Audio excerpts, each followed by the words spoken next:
कीमतों का निर्धारण। कीमतों का निर्धारण होगा कहाँ? कीमतों का निर्धारण पूर्ण प्रतिस्पर्धा बाजार में वहाँ होता है जहाँ बाजार मांग वक्र और बाजार पूर्ति वक्र एक दूसरे को प्रतिच्छेदित करते हैं।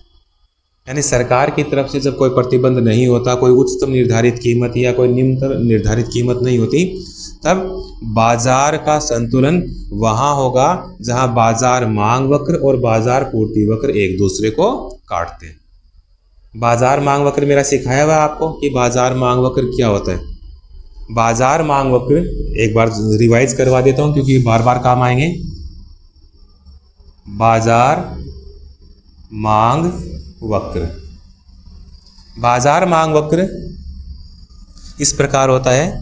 यहाँ हम कीमत को लेते हैं और यहाँ मांग मात्रा।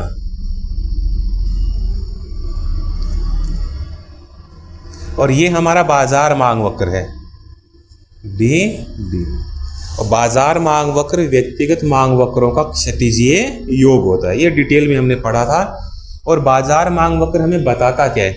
बाजार मांग वक्र हमें ये बताता है कि विभिन्न कीमतों पर बाजार के सभी उपभोक्ता मिलकर के वस्तु की कितनी मात्रा खरीदने के लिए तैयार है। जैसे अगर बाजार में मान लीजिए कीमत P2 है, तो ऐसे में सभी उपभोक्ता जो बाजार में वस्तु खरीदते हैं वो वस्तु की OQ1 मात्रा खरीदने के लिए तैयार है। इसी प्रकार अगर कीमत कम होकर के P1 तक हो जाए तो सभी उपभोक्ता वस्तु की मांग मात्रा बढ़ा करके Q2 तक कर देंगे। और वस्तु की कीमत अगर और कम हो जाए तो बाजार में वस्तु की मांग मात्रा Q3 तक बढ़ जाएगी। तो वास्तव में बाजार मांग वक्र हमें ये बताता है कि बाजार के सभी उपभोक्ता या क्रेता मिलकर के विभिन्न कीमतों पर वस्तु की कितनी मात्रा खरीदेंगे। दूसरी तरफ जो बाजार पूर्ति वक्र है, बाजार पूर्ति वक्र, बाजार पूर्ति वक्र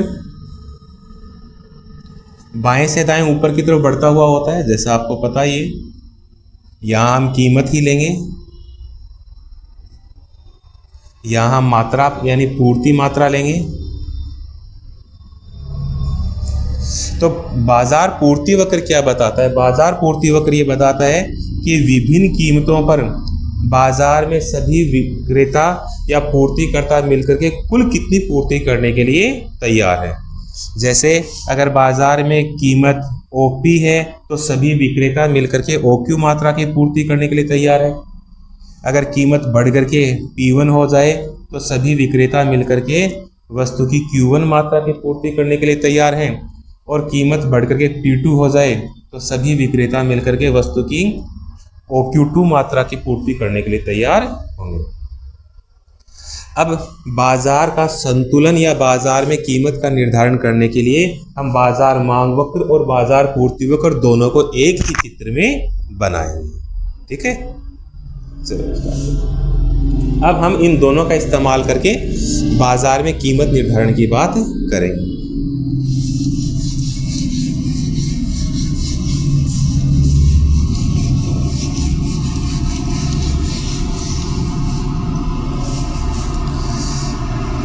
बाजार में जो संतुलन या जो कीमत का निर्धारण होगा वो दो स्थितियों में होता है। पहला तो है फर्मों की स्थिर संख्या में, जिसका उल्लेख इस किताब में नहीं किया हुआ। आपकी 12th वाली किताब है उसमें दिया हुआ है। तो जब फर्मों की संख्या स्थिर हो तो उस समय संतुलन कैसे होगा, कीमत का निर्धारण कैसे होगा, वो एक अलग चीज़ है। और जब बाजार में फर्मों की संख्या है वो अनिश्चित हो, यानी बाजार में फर्मों के प्रवेश और बहिर्गमन की पूर्ण स्वतंत्रता हो, दीर्घकाल की हम बात कर रहे हैं, दीर्घकाल में सारी फर्में आसानी से आ सकते हैं और जा सकते हैं पूर्ण प्रतिस्पर्धा बाजार में, तो ऐसे में कीमत का निर्धारण कहाँ होगा वो अलग चीज़ है। तो मैं दोनों को अलग अलग आपको पढ़ाऊंगा, बहुत डिटेल में समझ में आएगा। पहले हम ले रहे हैं फर्मों की स्थिर संख्या की स्थिति में कीमत का निर्धारण कैसे होता है। तो सबसे पहले तो आप ये सीखो कि बाजार संतुलन या बाजार साम्य का अर्थ क्या है। बाजार संतुलन का अर्थ यह है कि बाजार के सभी उपभोक्ता मिलकर के वस्तु की जितनी मात्रा खरीदने के लिए तैयार हैं, उतनी ही मात्रा सभी विक्रेता मिलकर के बेचने के लिए तैयार है। अतः वह कीमत जहां बाजार के सभी उपभोक्ता जितनी मात्रा खरीदने के लिए तैयार हैं और विक्रेता उतनी ही मात्रा में बिक्री करने के लिए तैयार हैं, तो वो कीमत संतुलन कीमत बन जाएगी। ठीक है। और इस संतुलन कीमत की स्थिति में ना तो कोई अधि मांग होगी ना कोई अधिपूर्ति होगी। बाजार संतुलन की स्थिति में हो जाएगा और ना तो उपभोक्ता फिर विचलित होना चाहते हैं और ना विक्रेता विचलित होना चाहते हैं। चित्र के माध्यम से समझाता हूं, आराम से समझ में आ जाएगा। देखिए,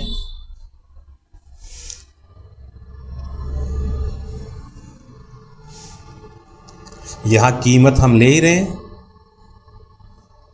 यहां मात्रा ले रहे हैं, क्योंकि मांग और पूर्ति की मात्रा दोनों है तो मात्रा लिख देते हैं। ये हमारा बाजार मांग वक्र हो गया डी डी। ये हमारा बाजार पूर्ति वक्र हो गया एस एस। ठीक है। और दोनों वक्र यहां बिंदु ई पे काट रहे हैं और यहां, तो जहां ई बिंदु पे दोनों वक्र काटते हैं वो हमारी संतुलन कीमत हो गई है पी, और ये बाजार की संतुलन मात्रा है। ठीक है। ओके।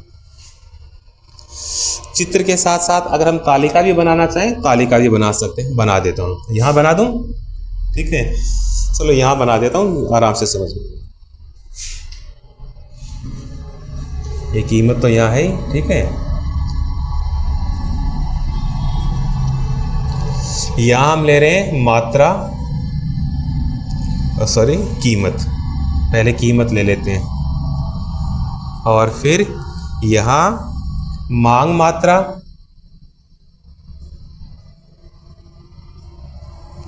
और यहां पूर्ति मात्रा।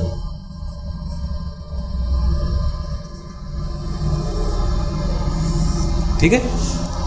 कीमत जैसे मैंने ले लिया 1 2 3 4 5, तो मांग मात्रा आप जानते हो कि जैसे जैसे कीमत बढ़ती जाती है वैसे वैसे मांग मात्रा घटती जाती है।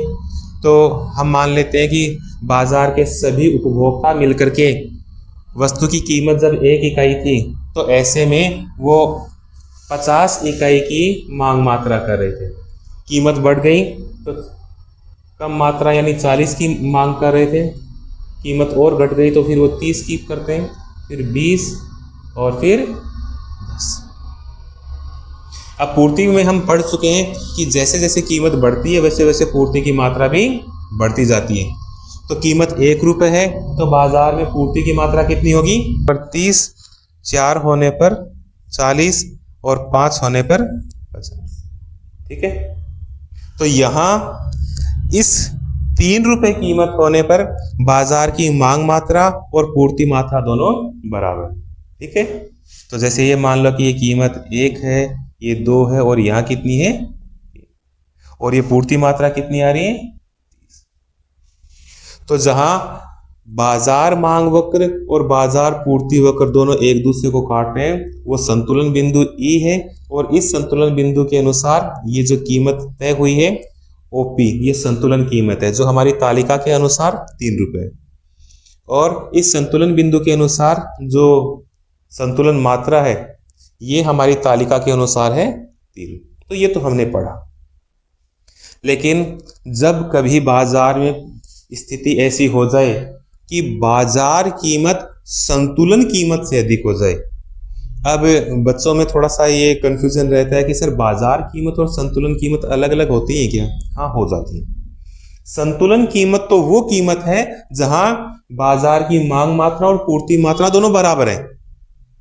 लेकिन अगर किसी परिस्थिति के कारण बाजार में जो कीमत तय हो गई है वो इस संतुलन कीमत से ऊपर तय हो गई तो क्या होगा? जैसे मान लेते हैं कि हमारी जो संतुलन कीमत है वो इतनी तय हो रही है जिसको हम P1 कह दें। ठीक है। संतुलन कीमत तो हमारी ओपी है और बाजार में कीमत कितनी निर्धारित हो गई है, OP1। तो इस OP1 कीमत पे, ये है बाजार कीमत, इस OP1 कीमत पे हम देखें तो बाजार की जो कुल मांग मात्रा है वो कितनी है, P1 से लेकर के यहां तक हम लिख दें तो कोई भी नाम दे दो T। तो बाजार की कुल मांग मात्रा है P1T और बाजार की कुल पूर्ति कितनी हो जाएगी, यहां कोई भी नाम दे दो, जैसे मान लीजिए F।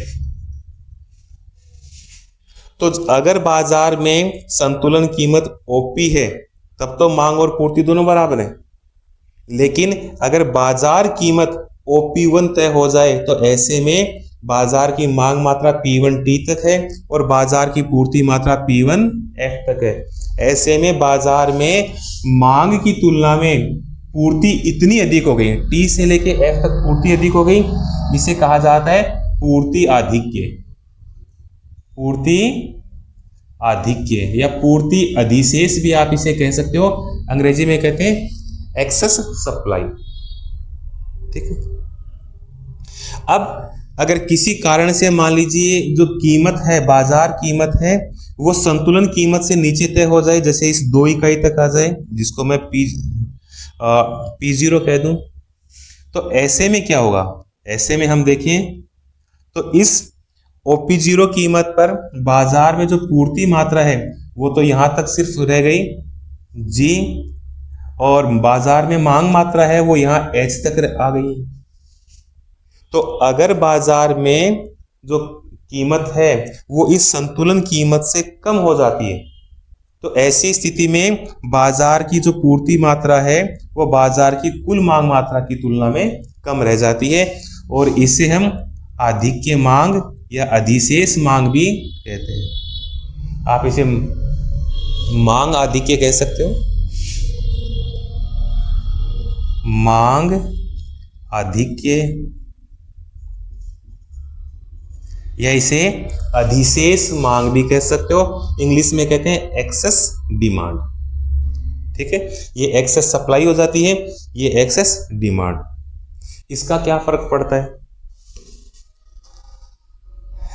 एडम स्मिथ के समय से ये मान्यता चल रही थी, यानी अर्थशास्त्री लोग ये मानते थे कि जब कभी बाजार कीमत इस संतुलन कीमत से अधिक या कम हो जाती है तो ऐसे में एक अदृश्य हाथ आता है, और ये अदृश्य हाथ इस बाजार कीमत को, अगर बाजार कीमत संतुलन कीमत से ऊपर है तो ये अदृश्य हाथ इस संतुलन कीमत की तरफ इस कीमत को खींच के लाता है और वापस संतुलन पे ले आता है।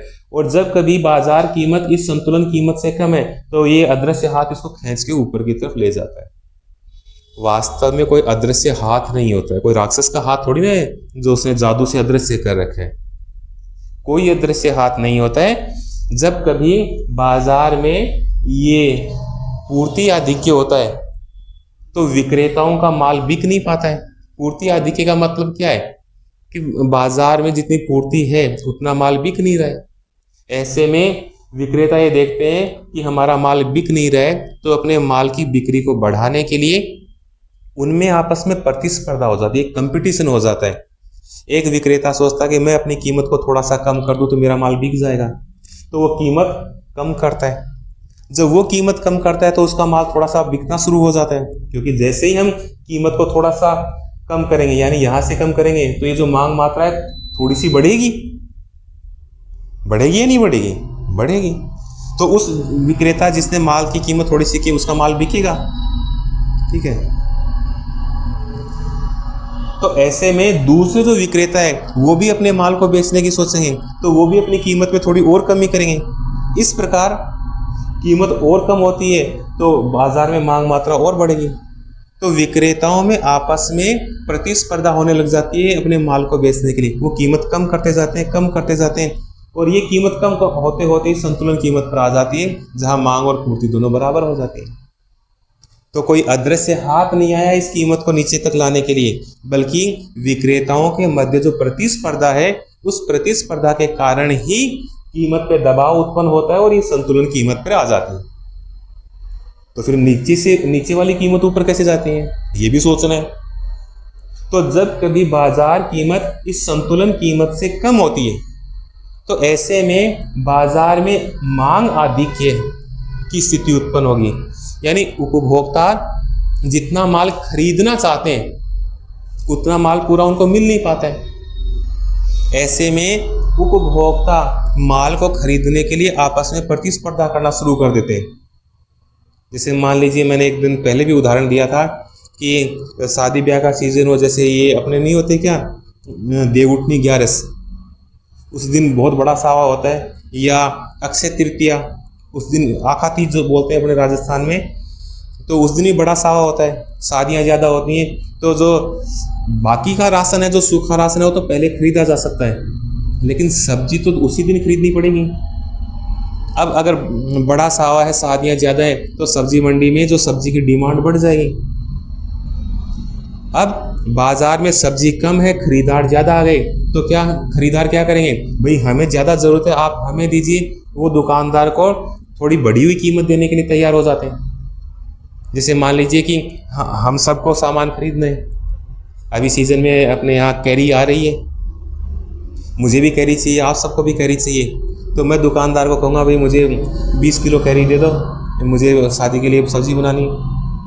अब बाज़ार में मान लीजिए कि 20 किलो ही कैरी है, आप भी आ गए, भी हमको भी कैरी की ज़रूरत है, तो ऐसे में दुकानदार किसको माल बेचेगा, जो सबसे ज़्यादा कीमत देगा। मैंने कीमत मान लीजिए 50 रुपये प्रति किलो लगाई, आपने लगा दी 55 रुपये, आपने 60 रुपये कर दी, आपने 70 रुपये कर दी, किसी ने 80 रुपये कर दी। तो ये हम जितने भी उपभोक्ता हैं, खरीदार हैं, हमारे मध्य उस वस्तु को खरीदने के लिए जो प्रतिस्पर्धा हुई है उसके कारण कीमत बढ़ गई है। तो जब कभी मांग आधिक्य होता है तो ऐसे में उपभोक्ताओं के मध्य प्रतिस्पर्धा होगी और प्रतिस्पर्धा की वजह से ही कीमत में वृद्धि हो जाती है। ठीक है, चलो आगे बात शुरू करते हैं। तो जब कभी जो संतुलन कीमत की तुलना में बाजार कीमत अगर कम रहती है तो उपभोक्ताओं के मध्य प्रतिस्पर्धा होगी और ये प्रतिस्पर्धा ही कीमत को ऊपर की तरफ लेकर के जाती है। ठीक है, तो कोई अदृश्य हाथ नहीं बल्कि मांग और पूर्ति का जो दबाव है यही बाजार कीमत को वापस संतुलन कीमत पर लेकर के आता है। अब आओ आगे।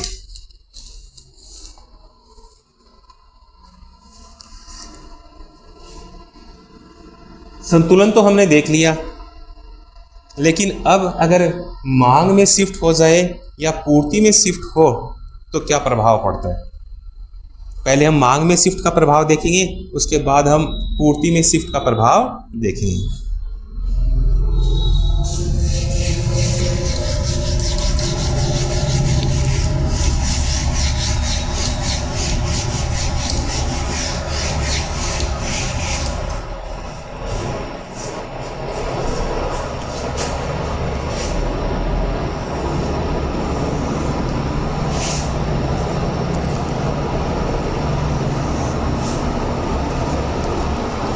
ये बाजार मांग वक्र, ये बाजार पूर्ति वक्र, ये संतुलन की बिंदु, ये संतुलन कीमत P, ये संतुलन मात्रा Q। ठीक है, अब हमें एक काम करेंगे, पूर्ति वक्र को तो स्थिर रखेंगे और जो मांग वक्र है उसको शिफ्ट करेंगे। शिफ्ट मतलब विवर्तित, पहले दाईं तरफ विवर्तित करके देखते हैं क्या प्रभाव पड़ता है और फिर बाईं तरफ करके देखेंगे। तो एक वैसे तो कोई नियम नहीं है, लेकिन एक सलाह है मेरी कि जब आप वक्र को विवर्तित करते हो, शिफ्ट दिखाते हो, तो उस वक्र को डॉटेड बनाना चाहिए ताकि आपको ये पता लग जाए कि हमारा प्रारंभिक वक्र कौन सा था और नया वक्र कौन सा था। ठीक है, तो नए वक्र को डॉटेड बनाएं। तो पहले हम जो मांग वक्र है उसको दाईं तरफ बना रहे हैं।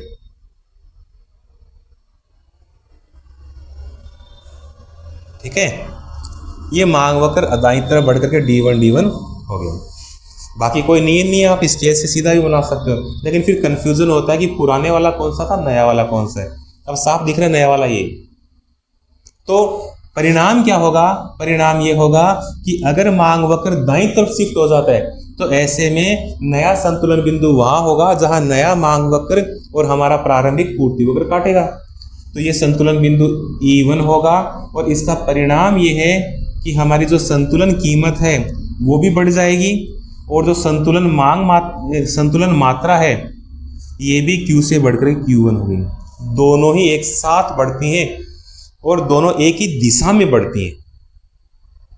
समझो इस चीज को, जब पूर्ति स्थिर है और मांग वक्र को हम शिफ्ट करते हैं, दाहिनी तरफ शिफ्ट किया, तो ऐसे में कीमत बढ़ी और संतुलन मात्रा भी बढ़ी और दोनों एक ही दिशा में बढ़ते हैं, यानी दोनों में वृद्धि हो रही है।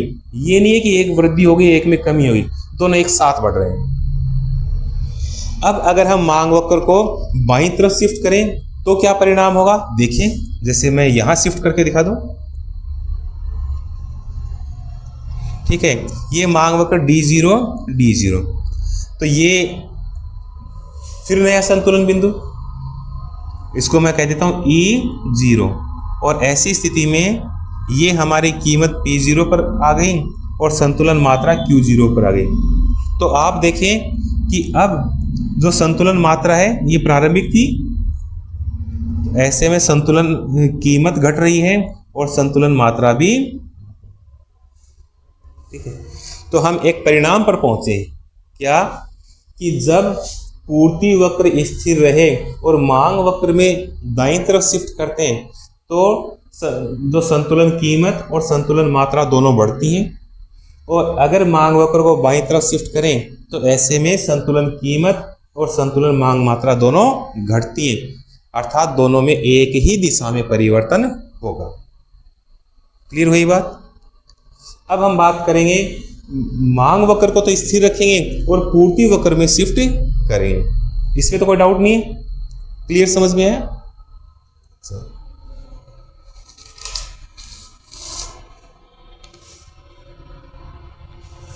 एक ही चित्र में समझा दूं या अलग अलग बनाऊं, एक में चलेगा।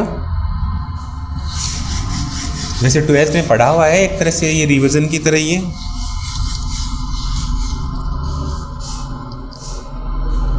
चलो अगली स्थिति की बात हम करते हैं। पहले प्रारंभिक संतुलन तो बनाना ही पड़ेगा। ये प्रारंभिक मांग वक्र, ये प्रारंभिक पूर्ति वक्र, ये संतुलन बिंदु E, ये संतुलन कीमत P, ये संतुलन मात्रा Q। अब की बार हम मांग वक्र को स्थिर रखेंगे और पूर्ति वक्र में परिवर्तन करेंगे। पहले पूर्ति वक्र को दाईं तरफ परिवर्तित कर दें,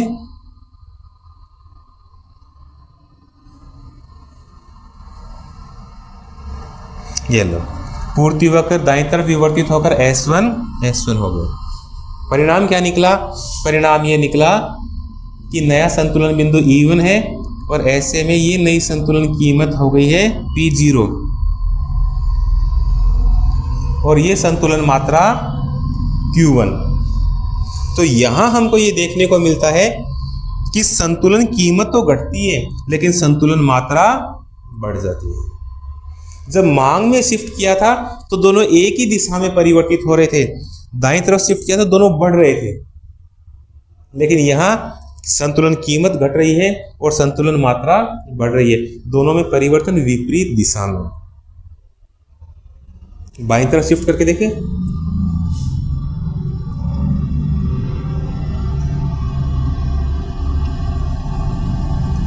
ये लो, इसको S0 कह दूं तो ये नया संतुलन बिंदु E0 नाम दे दूं इसको, E0। तो ऐसे में संतुलन कीमत बढ़ गई P1 और संतुलन मात्रा घट गई Q0। फिर से परिवर्तन विपरीत दिशा में हुआ, संतुलन कीमत बढ़ी है और संतुलन मात्रा।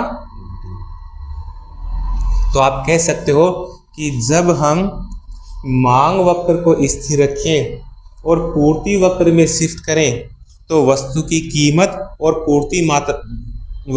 कीमत और जो संतुलन मात्रा है उसमें परिवर्तन विपरीत दिशा में होता है, दोनों एक दिशा में नहीं बढ़ेंगे। कीमत अगर बढ़ती है तो संतुलन मात्रा घटेगी और अगर संतुलन कीमत घटती है तो संतुलन मात्रा बढ़ेगी। यहाँ परिवर्तन विपरीत दिशा में। ठीक है, ये तो हमने देखा, पहले पूर्ति वक्र को स्थिर रखा था, मांग वक्र में परिवर्तन किया था। अब हमने मांग वक्र को स्थिर रखा और पूर्ति वक्र में परिवर्तन कर दिया, लेकिन अगर दोनों में एक साथ परिवर्तन हो जाए तो क्या होगा, वो अब हम देखते हैं। ठीक है, मांग तथा पूर्ति का एक साथ शिफ्ट, अब क्या होगा देखते हैं। पहले बात तो हम ये देखें कि मांग और पूर्ति का एक साथ शिफ्ट 4 प्रकार से हो सकता है। पहला, मांग तथा पूर्ति वक्र दोनों को हम दाईं तरफ शिफ्ट कर दें। दूसरा, हम ये करें मांग तथा पूर्ति वक्र दोनों को बाईं तरफ शिफ्ट कर दें, या मांग वक्र को दाईं ओर और पूर्ति वक्र को बाईं ओर शिफ्ट कर दें। इसके अलावा एक लास्ट स्थिति हो सकती है कि मांग वक्र बाईं ओर और पूर्ति वक्र दाईं ओर शिफ्ट हो। ये 4 स्थितियां हो सकती हैं, इनके अलावा और कोई शिफ्ट नहीं हो सकता। तो हमारे पास जो 4 स्थितियां, उनमें शुरू की जो 2 स्थितियां हैं, उनमें तो दोनों वक्र एक साथ शिफ्ट होते हैं, दोनों अगर दाईं तरफ हैं या दोनों बाईं तरफ हैं। ठीक है, तो दोनों में से एक स्थिति में बना देता हूं, एक आप खुद प्रैक्टिस कर सकते हैं। और फिर नीचे वाली जो 2 स्थितियां जिनमें दोनों वक्र एक दूसरे की विपरीत दिशा में शिफ्ट होते हैं, एक स्थिति वो बना देता हूं। ठीक है, चलो पहले हमें करना है मांग तथा पूर्ति वक्र दोनों को दाईं ओर शिफ्ट करना है।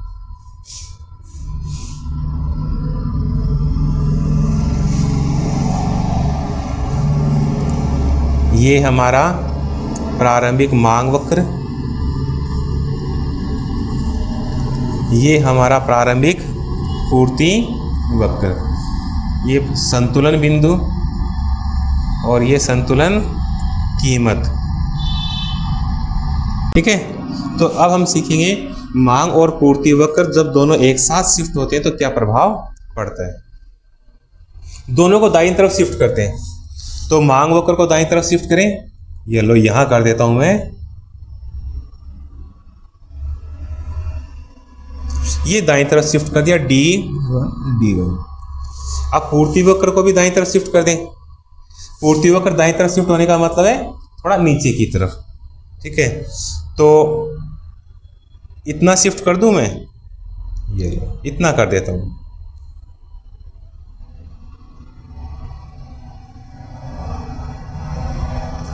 S1 तो परिणाम क्या निकला, परिणाम यहां जहां नया मांग वक्र नया पूर्ति वक्र दोनों एक दूसरे को काटेंगे, वहां हम देख रहे हैं कि नया संतुलन बिंदु है E1। ऐसी स्थिति में जो संतुलन कीमत है वो तो पहले के समान ही है, लेकिन जो संतुलन मात्रा है वो बढ़कर के Q1 हो गई। ठीक है, अब मैं अगर पूर्ति वक्र को थोड़ा सा ज्यादा बढ़ा दूं तो क्या होगा। पूर्ति वक्र को मान लीजिए शिफ्ट में थोड़ा और ज्यादा कर दूं, भाई जरूरी थोड़ी ना कि इतना ही शिफ्ट करें, हमें मांग वक्र को दाईं तरफ शिफ्ट करना था और पूर्ति वक्र को भी दाईं तरफ शिफ्ट करना था, लेकिन ये बताया गया थोड़ी ना था कि हमें पूर्ति वक्र को कितना शिफ्ट करना है। हम कम भी शिफ्ट कर सकते थे, हम ज्यादा भी शिफ्ट कर सकते थे। अगर मैं कम शिफ्ट करता हूं तो क्या परिणाम निकलता है, देखो अगर मान लो यहां तक न आकर के मैं यहां तक सिर्फ इतना ही शिफ्ट करता तो क्या परिणाम होता। ठीक है, इसको हम जैसे मान लो S2 कह दें और इस बीच वाले को कह दें S1। तो देखो परिणाम ये था कि ये जो संतुलन की बिंदु E1 है, इसके ऊपर संतुलन मात्रा तो बढ़ रही थी और संतुलन मात्रा बढ़ रही। तो हम देखते हैं कि अगर थोड़ा सा परिवर्तन करें तो संतुलन कीमत बढ़ गई और संतुलन मात्रा भी बढ़ गई। पूर्ति वक्र में थोड़ा सा और ज्यादा परिवर्तन कर दें तो ऐसे में संतुलन कीमत तो स्थिर रही लेकिन संतुलन मात्रा बढ़ गई है। थोड़ा और ज्यादा परिवर्तन करके देखूं, जैसे मान लो मैं इतना परिवर्तन कर दूं तो क्या हो जाए,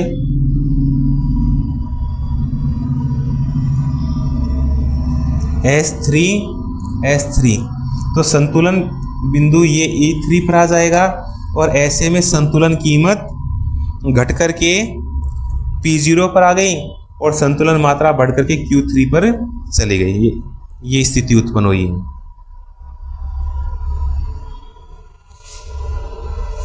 तो इसमें गौर करने वाली चीज ये है कि जब मांग वक्र और पूर्ति वक्र दोनों को एक साथ शिफ्ट करते हैं और दोनों को दाहिनी तरफ शिफ्ट करते हैं, तो ऐसे में संतुलन मात्रा तो हर बार बढ़ रही है, लेकिन संतुलन कीमत में क्या परिवर्तन होगा वो अनिश्चित है।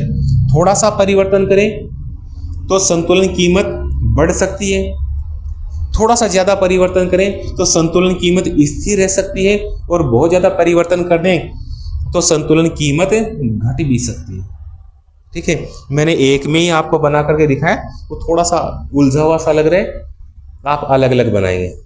अलग अलग बना के दिखाऊं, तीनों को बराबर बना करके दिखाता हूं, तब और भी स्पष्ट होगा।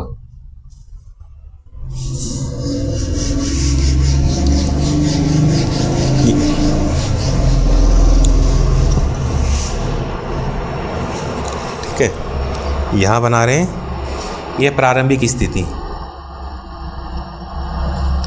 ये प्रारंभिक मांग वक्र, ये प्रारंभिक पूर्ति वक्र, संतुलन बिंदु E, ये संतुलन कीमत P, संतुलन मात्रा Q। अब पहले हम देखते हैं कि हमने मांग वक्र को दाईं तरफ शिफ्ट किया था इतना D1 और पूर्ति वक्र है उसको थोड़ा सा शिफ्ट किया था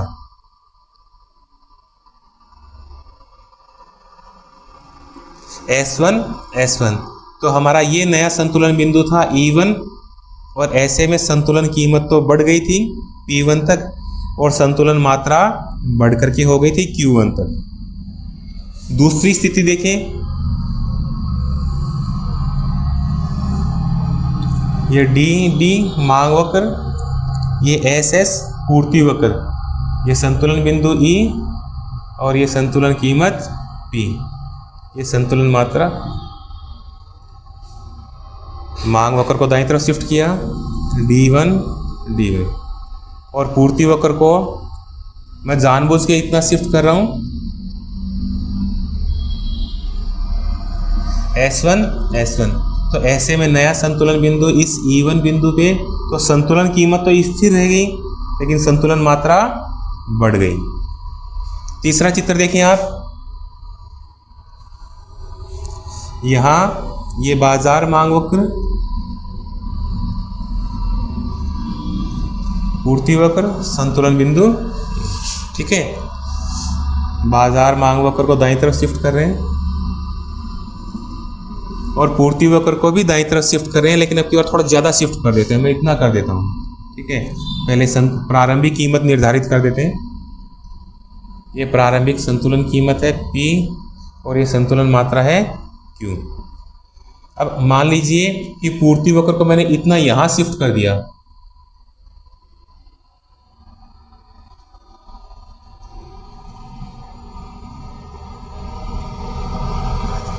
S1 तक, तो ऐसे में नया संतुलन बिंदु E1 है और ये संतुलन कीमत घट करके हो गई P0 और संतुलन मात्रा बढ़ करके हो गई Q1। तो जब मांग और पूर्ति वक्र दोनों को दाईं तरफ शिफ्ट करते हैं, तो ऐसे में परिणाम हमारे पास क्या निकला कि संतुलन मात्रा तो हमेशा ही बढ़ेगी, लेकिन संतुलन कीमत है वो अनिश्चित है। अनिश्चित इसलिए है, कभी परिवर्तन करते हैं तो ये बढ़ जाती है, कभी ये स्थिर रह जाती है और कभी ये घट जाती है। ठीक है, तो ऐसी स्थिति आप और देखेंगे कि अगर मांग तथा पूर्ति वक्र दोनों को बाईं ओर शिफ्ट करेंगे तो क्या होगा। आप घर पे प्रैक्टिस करके देखना, परिणाम जो होगा मैं बता रहा हूं, एक तालिका में बनाऊंगा, उसके अकॉर्डिंग होगा। ठीक है, मात्रा है, जैसे दाईं तरफ शिफ्ट किया तो संतुलन मात्रा हमेशा बढ़ी है, अगर बाईं तरफ शिफ्ट करोगे तो संतुलन मात्रा हमेशा ही घटेगी और संतुलन कीमत है वो अनिश्चित रहेगी, कभी बढ़ जाएगी, कभी घट जाएगी, कभी स्थिर रह जाएगी। तो इसके चित्र आप बनाना। अब जो एक तीसरी परिस्थिति है जिसमें हम मांग वक्र को बाईं ओर शिफ्ट करें और पूर्ति वक्र को दाईं ओर शिफ्ट करें। तो अब देखते हैं क्या होता है। ठीक है, हटा दूं ये।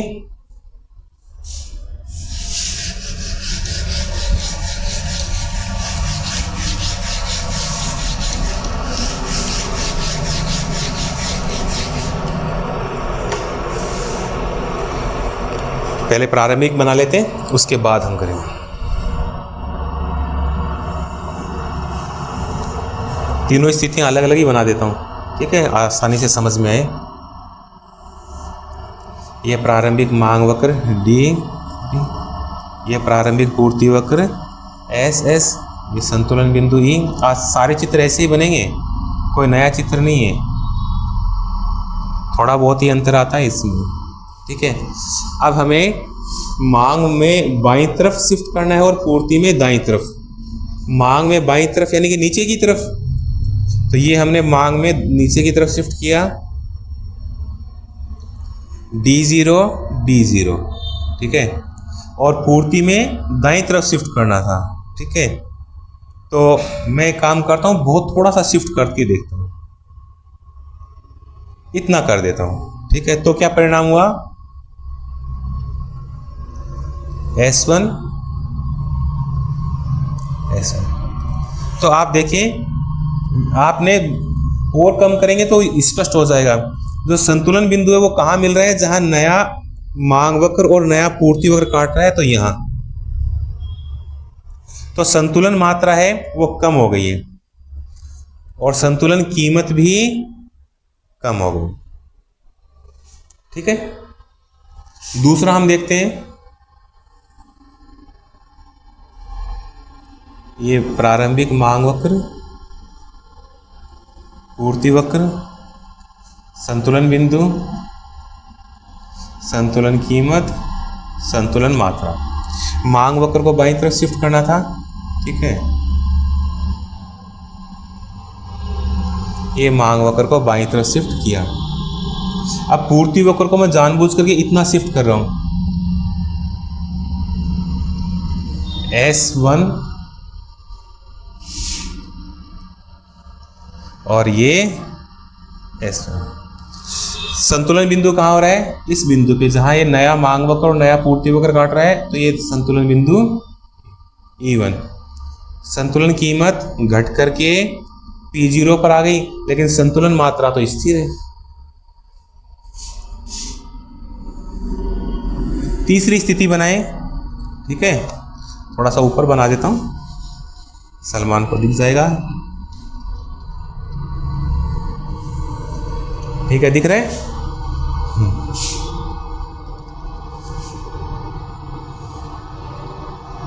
ये मांग वक्र और ये पूर्ति वक्र, ये संतुलन बिंदु, ये संतुलन कीमत, ये संतुलन मात्रा। ठीक है,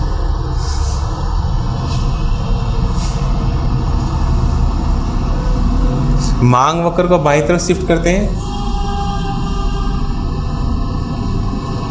D0 D0, उठाओ सर।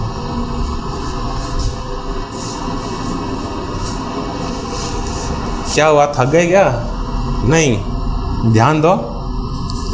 अब देखो, यहां हमने पूर्ति वक्र को बहुत कम शिफ्ट किया था, यहां मैंने थोड़ा ज्यादा किया। अब मैं यहां और ज्यादा कर दूं तो क्या होगा, जैसे मैंने मान लीजिए इतना ज्यादा कर देता हूं, S1 S1, ये संतुलन बिंदु यहाँ आया E1 पे, तो ऐसे में संतुलन कीमत घट करके P0 पर आ गई और संतुलन मात्रा बढ़ करके Q1 पर आ गई।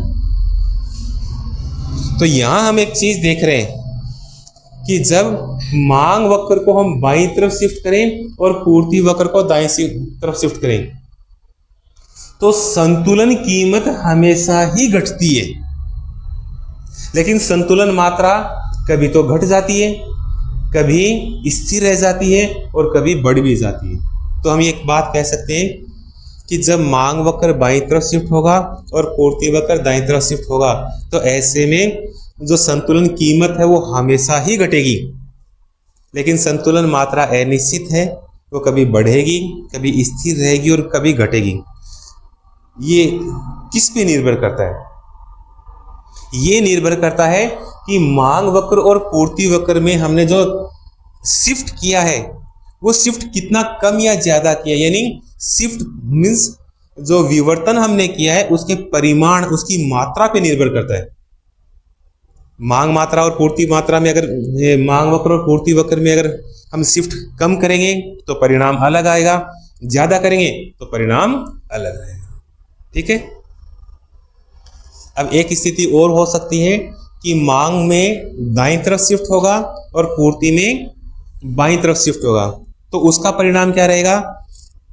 जैसे यहां अब की बार कीमत हमेशा कम हुई है, वहां कीमत हमेशा बढ़ेगी, लेकिन मांग मात्रा अनिश्चित रहेगी, कभी वो बढ़ेगी, कभी स्थिर रहेगी और कभी घटेगी।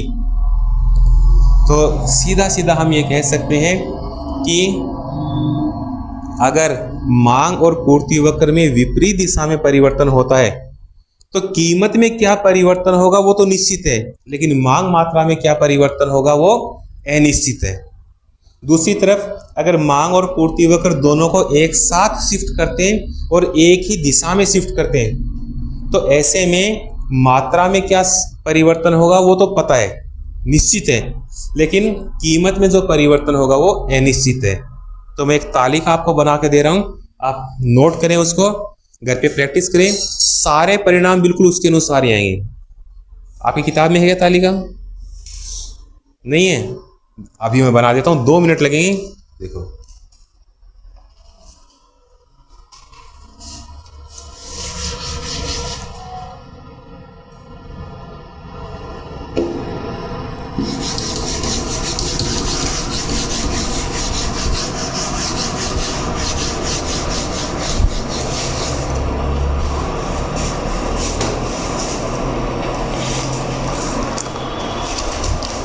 बना लीजिए आप सभी।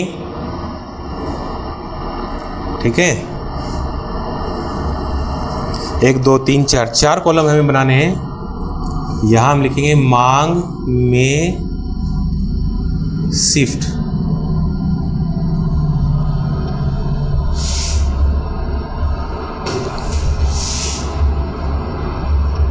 विवर्तन भी लिख सकते हो आप, शिफ्ट लिख दो चाहे विवर्तन लिख दो, एक ही बात है। यहां पूर्ति में शिफ्ट,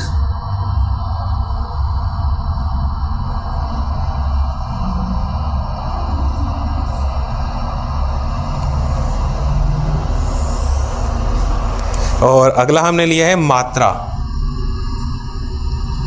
कि संतुलन मात्रा पे क्या प्रभाव पड़ा, और यहां है कीमत, कीमत पर क्या प्रभाव पड़ रहा है। ठीक है, पहली स्थिति में हम दोनों को बाईं ओर शिफ्ट कर रहे हैं, सॉरी दाईं ओर,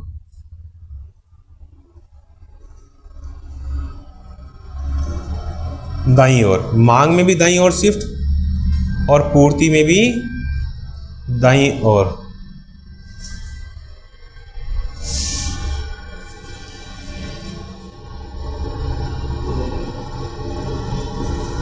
ठीक है, तो इसमें मात्रा में तो अवश्य ही वृद्धि होगी, लेकिन कीमत है वो अनिश्चित है।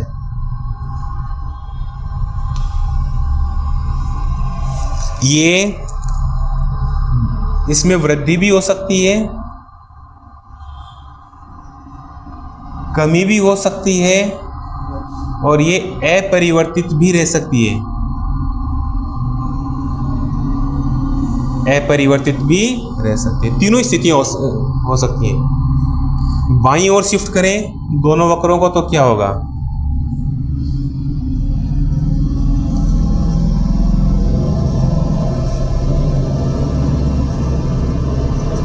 ठीक है, तो मात्रा में कमी आएगी और जो कीमत है ये अनिश्चित रहेगी। ये स्थितियां हो सकती हैं। ठीक है, और अगर मांग बाईं ओर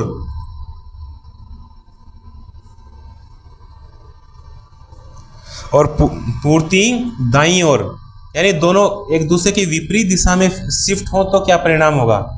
तो ऐसे में जो मात्रा है ये अनिश्चित रहेगी।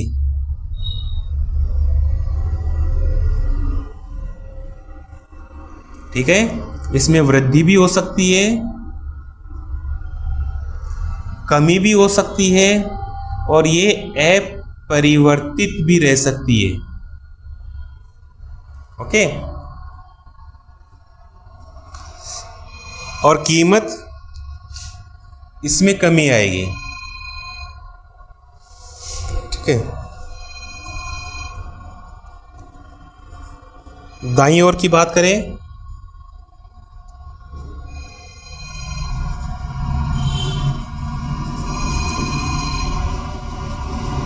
ये बाईं ओर तो मात्रा है वो अनिश्चित और इसमें वृद्धि होगी। ठीक है,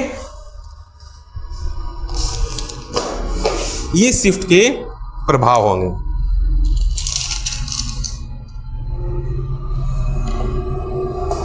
तो इसका सार क्या निकलेगा वो सुन लीजिए। जब मांग व पूर्ति वक्र दोनों एक ही दिशा में शिफ्ट होते हैं तो संतुलन मात्रा में क्या परिवर्तन होगा, ये निश्चित होता है, दिख रहा है यहां। परंतु कीमत में क्या परिवर्तन होगा, यह मांग व पूर्ति वक्रों के शिफ्ट के परिमाण पर निर्भर करता है। इसी प्रकार जब मांग व पूर्ति वक्र दोनों विपरीत दिशा में परिवर्तित होते हैं तो संतुलन कीमत में क्या परिवर्तन होगा, यह निश्चित होता है, दिख रहा है, निश्चित है। लेकिन संतुलन मात्रा में क्या परिवर्तन होगा, यह मांग व पूर्ति वक्र के शिफ्ट के परिमाण पर निर्भर करता है, यह निश्चित होता है। ठीक है, तो आज के लिए इतना काफी है।